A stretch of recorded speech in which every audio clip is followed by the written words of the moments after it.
Good morning, everyone. I'm Rama. I'll be the moderator of the first session for today. So before we get on with the first session, let me introduce you for the speaker of our first session today. So she's Dr. Nithiah Thangiah.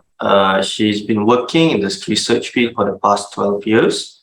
She has been involved in many projects on population health at the Center for Population Health itself under the Department of Social and Preventive Medicine. Her research interests include survey design, data management, and data analysis. She's very well versed with using data analytical software such as SPSS, Data, and JSP. A little bit on her research background. She has gained a master's in applied statistics and PhD in public health, focusing on adolescent health. And her PhD in cluster analysis has enhanced her statistical skills while exploring adolescent health and cardiovascular disease risk factors in Malaysia. She has published and co-authored several papers during her career as a researcher. So with that, I would like to invite Dr. Nithiah to present a topic today titled A Longitudinal Analysis in the Clustering of Biological Cardiovascular Disease Risk Factors Among Adolescents in Malaysia, Findings from the MyHeARTs Study. With that, Dr. Nithiah, the floor is yours. Very good morning, everyone. I'm very happy to be here today to share my findings from my PhD work that was completed about 2 years ago. The title of my study is Longitudinal Analysis in the Clustering of Biological CVD Risk Factors. So this was actually a study that was done among adolescents in Malaysia, and the name of the project was MyHeARTs, the Malaysian Health Adolescents Longitudinal Research Study. This is the outline of my presentation today. Okay, a little bit on the disease itself. As we all know, CVD is it comes under the umbrella of a non-communicable disease. Apart from all the other diseases such as cancer, respiratory disease, diabetes, and many more. So CVD refers to the disorder of the heart and blood vessels that result in heart attack, stroke, heart failure, and others. So in Malaysia, we found that in 2014, out of the total number of deaths that were accrued to NCDs, 36% was a result of CVD. Okay, so that's quite a huge proportion. The reason why this study is important was simply because of the ever rising prevalences over the years.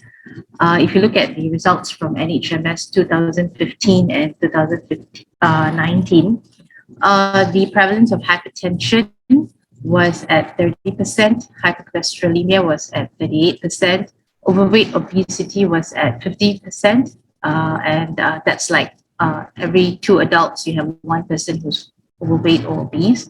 Diabetes was at 18%. And what was even more worrying was that the coexisting of these risk factors clustered at 42%. So, of course, this has to be tackled because otherwise it would lead to a loss of productivity in the country and perhaps create a more sicker population in the future. And of course, also we need to do something to reduce the healthcare burden by pumping in money for preventive care more than curative care. And if you look at the diagram on the right at the bottom corner here, the reason why adolescence was of interest here is that if you look at the fatty streaks that accumulate in the blood vessels, it starts at the very age of 9 to 10 years old, okay, and it slowly accumulates itself over the years and only manifests as a disease at 40 to 50 years old. So oftentimes people may wonder, adolescents are young and healthy and, you don't really have to be concerned, but look at what's happening internally among these adolescents. This was the conceptual framework of my study. Basically, it was a longitudinal assessment of these adolescents from the very age of 13, 15, 17 years old So we also looked at factors that influence the longitudinal development of CVD risk among these adolescents. General objective for the study was to cluster the biological CVD risk factors among the adolescents.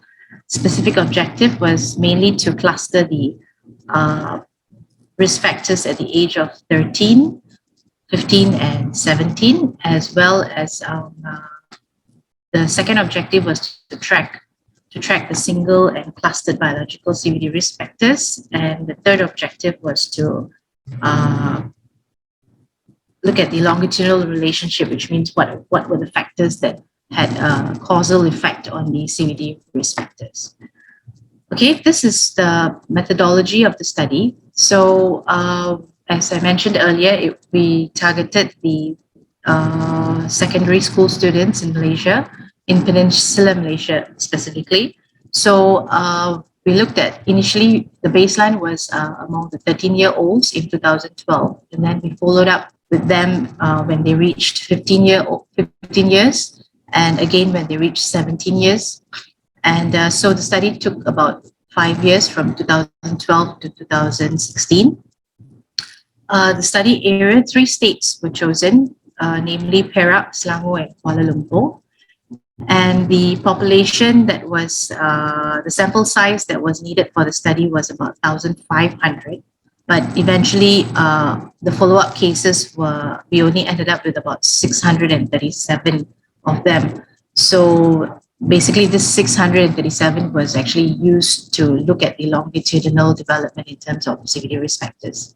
And of course, the sampling method used was 2-stage stratified cluster sampling. So which means we had an entire list of all the schools that were in Malaysia, and they were stratified by urban, rural. So because we needed 1,500 sample for the initial stage, what we decided is to actually choose 15 schools that had about 100 students were chosen from each school. So that was how we went about with sampling. And as usual, the data instruments that were included were self-administered questionnaires, parental questionnaires, in order to look at the socio-demographic backgrounds.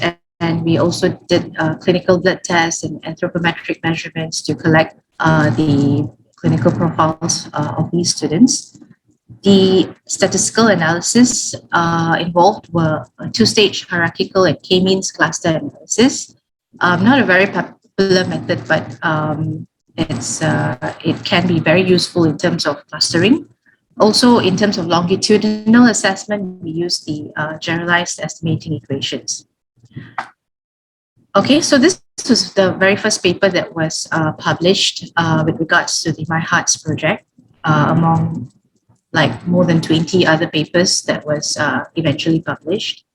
All right, so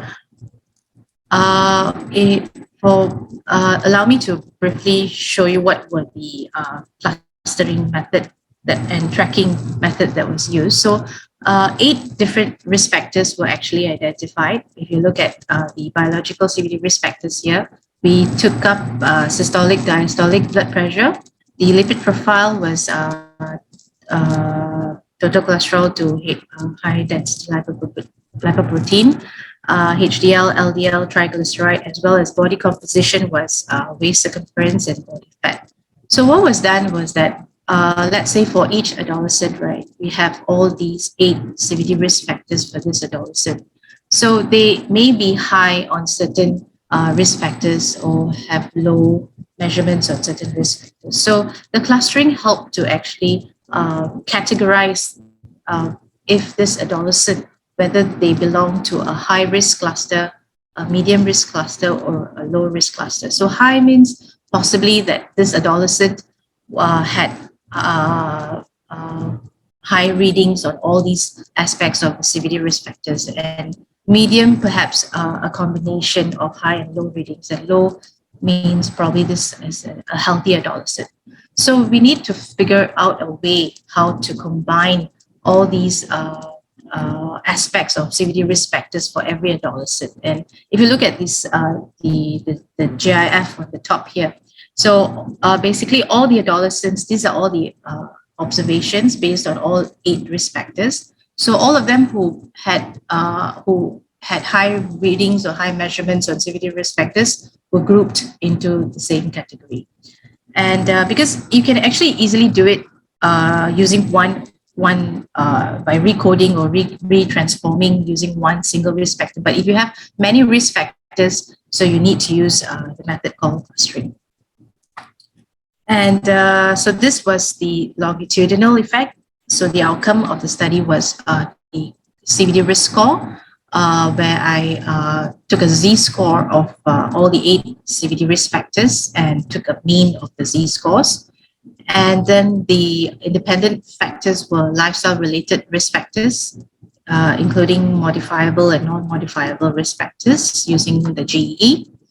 So what was found from this study was that cross-sectionally in 2012, 14 and 16. So as I told you, 2016 was all 637 who were involved in all 3 time points of the study.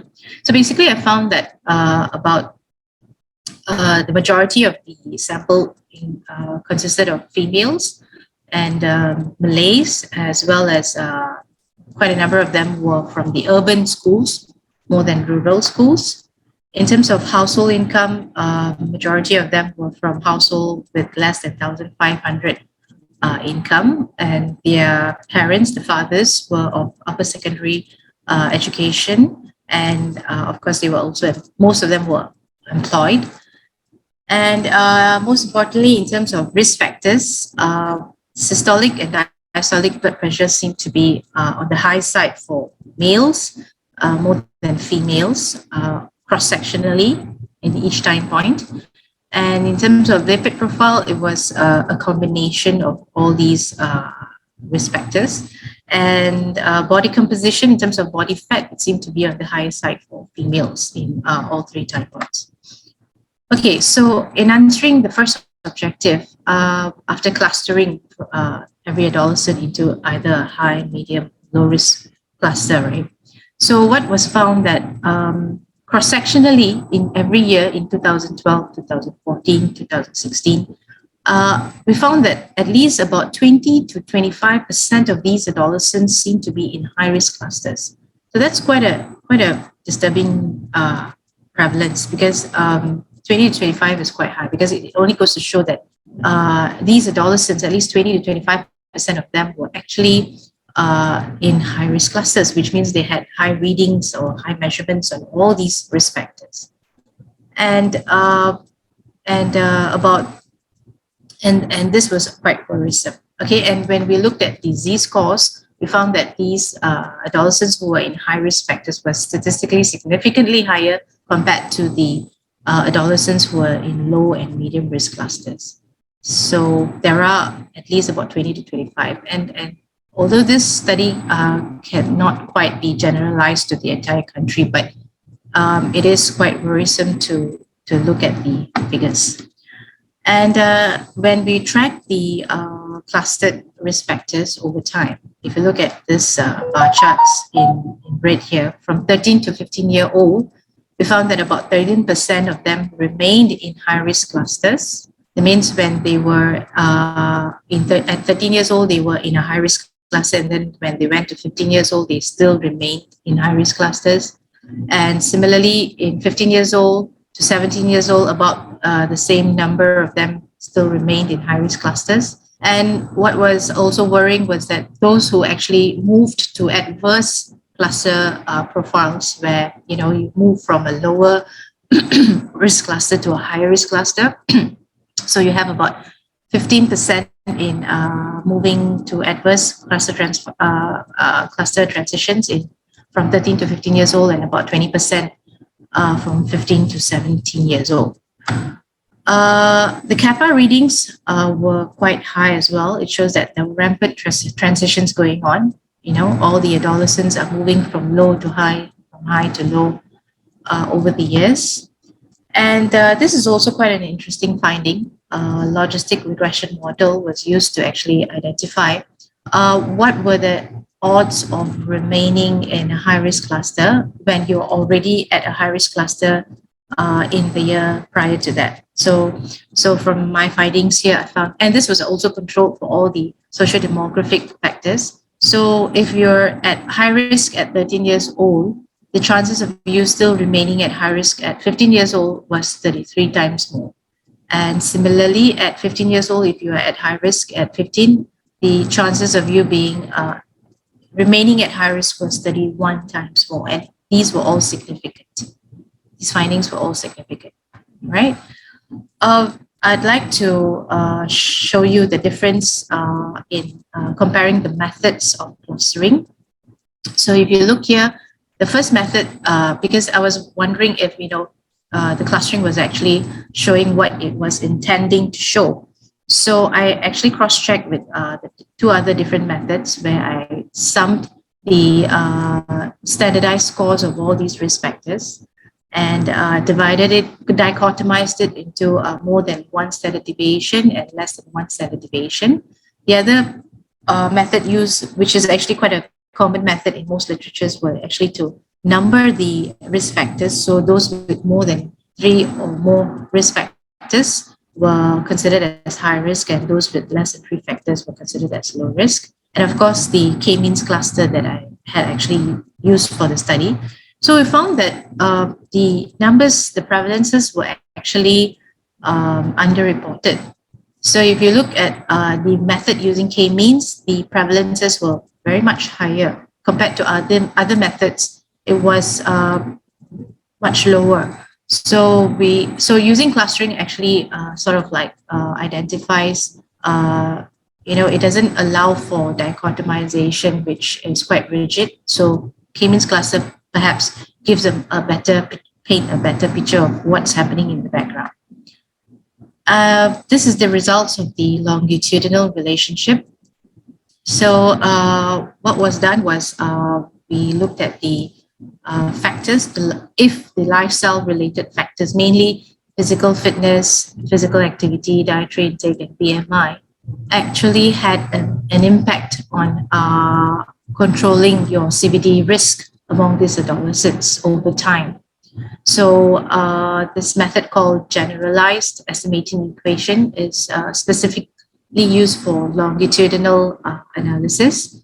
So it was found that female and Chinese adolescents were at higher risk of increased CVD risk over time. Apart from that, we also found that, of course, physical fitness, physical activity, and BMI played an important role in predicting the CVD risk scores over the years for these adolescents. And this is, in a nutshell, what was found from the results from the longitudinal study. So female adolescents were found to be at higher risk of CVD. Okay, and if you look back at the preliminary findings, also these adolescents observed increased body fat over 5 years, and they were found to be consistently in the lower category of physical activity over 5 years, and also had lower prevalence of physical activity and longer sitting hours, according to NHMS 2017. So that sort of jived with the results of this study. And in terms of physical fitness, also, of course, plays an important role in reducing the CVD risk score over time. And if you look at the results from the findings from NHMS 2017, more than 50% of school-going adolescents spend more than 3 hours sitting. And maybe that could be accurate to the increased prevalence of internet use. Okay, there was about 85% of these adolescents who spent time on internet most of the time. And of course, body mass index was an important measure of CVD risk score. So, so the reason why this is the case is because of compromised physical education in school and questionable healthy eating options at school. So lifestyle modifications and tailored interventions are important to focus on weight loss and to increase physical fitness, especially among female adolescents. in terms of limitations and strengths, okay, as I mentioned earlier, the study may not be generalizable because we only selected the northern and southern region of the peninsula.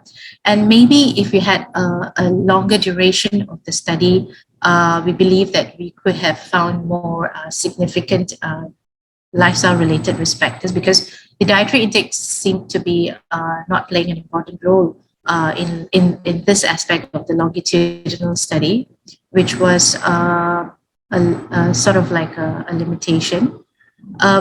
In terms of biological CVD risk factors, there is it's also a limitation, because from my study I chose 8 risk factors, but there is no really any consensus on what risk factors would best suit the clustering of CVD risk factors among adolescents. And also, I had assumed that each CVD risk factor had equal weightage, but of course, different risk factors would have a higher weightage.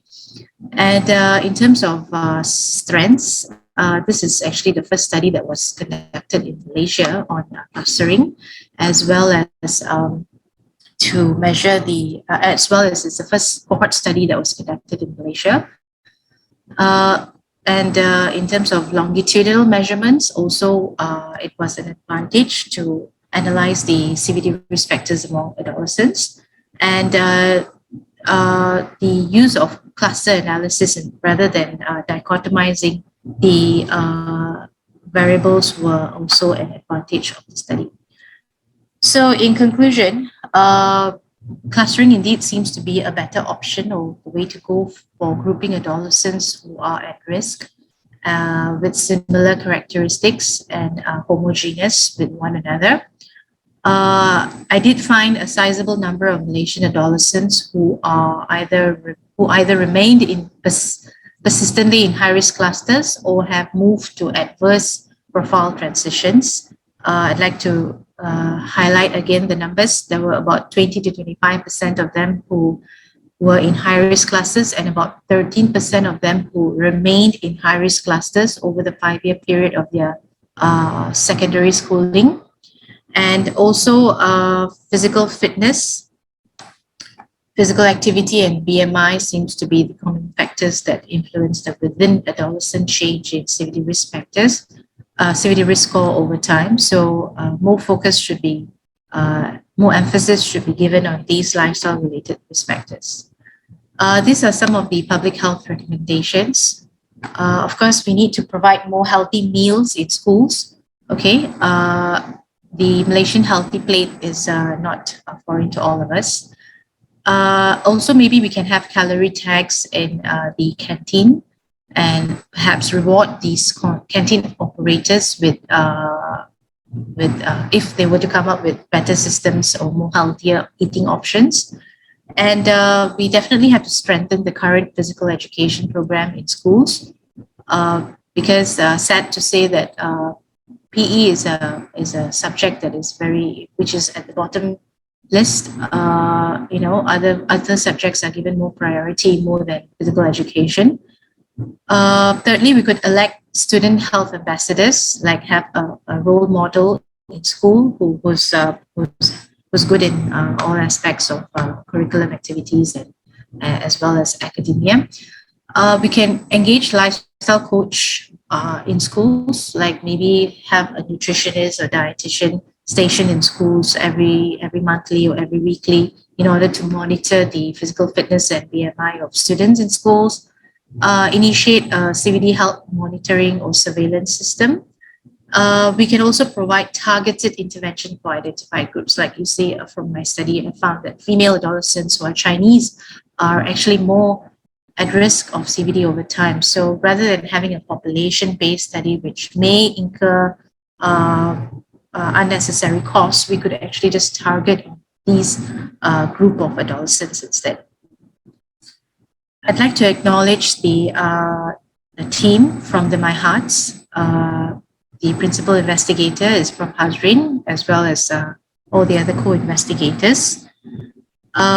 These were the few publications and presentations that were given over time. And I thank you. Thank you, Dr. Nithiah, for your presentation. So maybe we can move to the Q&A session. There's one question posted on the chat. Okay, has COVID impacted the continued collection of data on these patients and also changed the prevalence of risk factors? COVID. Okay, so this study was actually conducted before COVID from 2012 to 2016.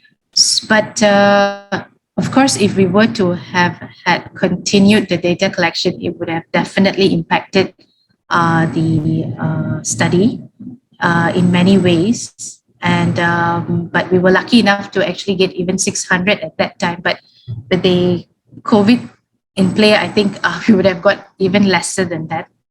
And prevalence of risk factors, obviously, it would have, if we had actually collected during the COVID period, it would have definitely affected the prevalence. It would have maybe doubled up, because children are at home and, probably resulting to unhealthy eating habits and things like that. So definitely would have affected the prevalence among these adolescents. Okay, for the next question, there's another one in the chat box. Is there any similar data available from other countries to compare with? Is there, come again, sorry? Is there any similar data available from other countries to be used as comparison? Other countries, definitely. Actually, the MyHeARTs study was taken from the Young Heart study that was conducted in Queen's University of Belfast in UK. So that was the pioneer study that was conducted to actually to do a longitudinal assessment of these young adolescents. So it was only about, and they managed to only collect about 180 students over time. So as I said, we were very lucky to get even 600. Yeah. So Young Heart study from Queen's. But of course, we cannot directly compare with our adolescents in Malaysia, but that was, the closest study that is comparable. Okay, thanks, Dr. Nithiah. Maybe we can just go for one last question before we end this session. Could the slightly non-representative proportion of more females bias the results? Yeah, of course, because you have more females in the study. That was